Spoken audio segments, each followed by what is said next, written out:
Hi, it's Russell Kempster here. If you're a police applicant, you'll know that the last step in the application process is to pass the selection panel interview. And in my opinion, it's the most important step in the process. And I say that because you've already passed everything else in order to get there. It's the first opportunity for you to get face-to-face and make a good impression. Unlike some of the other steps, you don't get to go back and do it again if you fail the first time. You get one shot at passing the selection panel interview.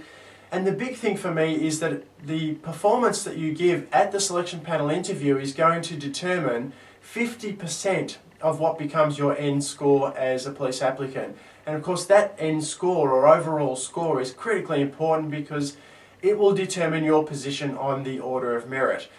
Now I'm sure you're aware at the moment that Victoria Police are motivated to fill the protective service officer positions. And what that means for our regular police applicants is that there are now fewer positions available.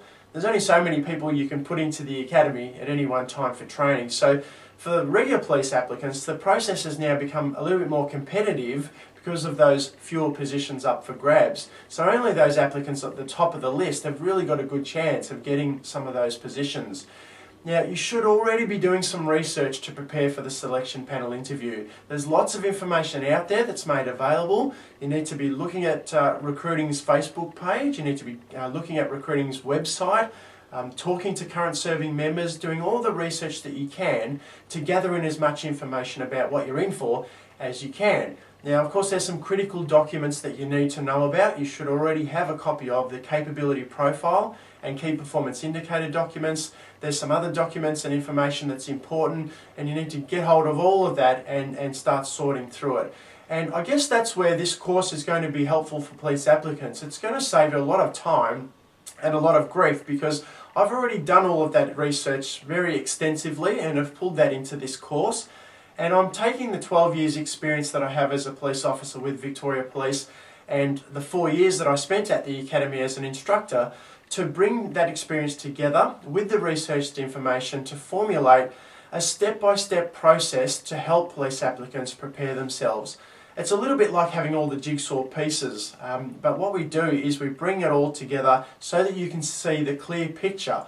You need to understand what information is just nice to know and what information is critically important. And when you've been through that process in this course of learning all of that and you've got that clear picture, the next step is to then move on to preparation mode, where you start to prepare yourself for all of the questions and all of the different categories that we're expecting.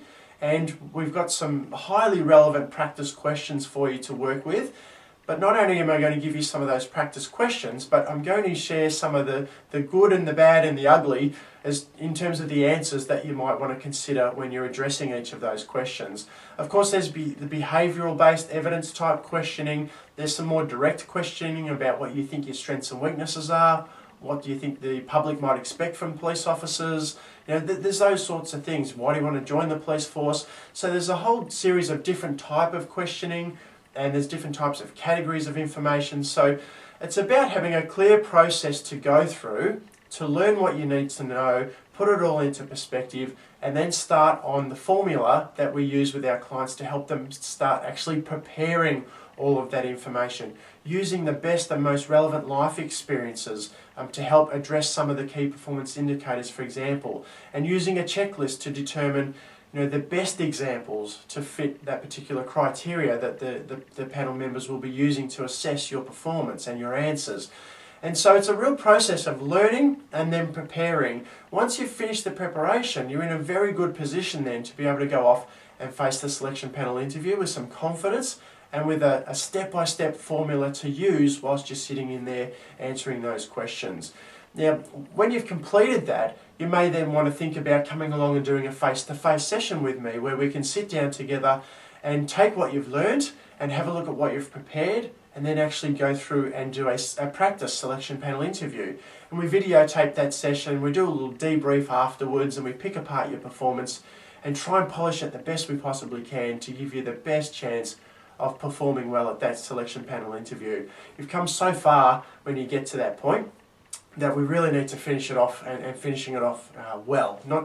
I don't want my clients to be thinking about passing the panel. We need to perform very, very well so we can get up near the top of that list to have any chance of getting in. Okay, so look, I guess the question for you now as a police applicant is fairly simple. Is investing my time, my dollars and my effort into doing this course going to improve my chances of doing well at the selection panel interview? Well, I'm very confident that it will do just that. We've got lots of police applicants now who are starting to go through this process and the results are starting to show. So it's up to you now to decide whether this is going to be helpful for you. I wish you all the best with your application process, and I hope to see you on the other side in a few minutes from now when you're ready.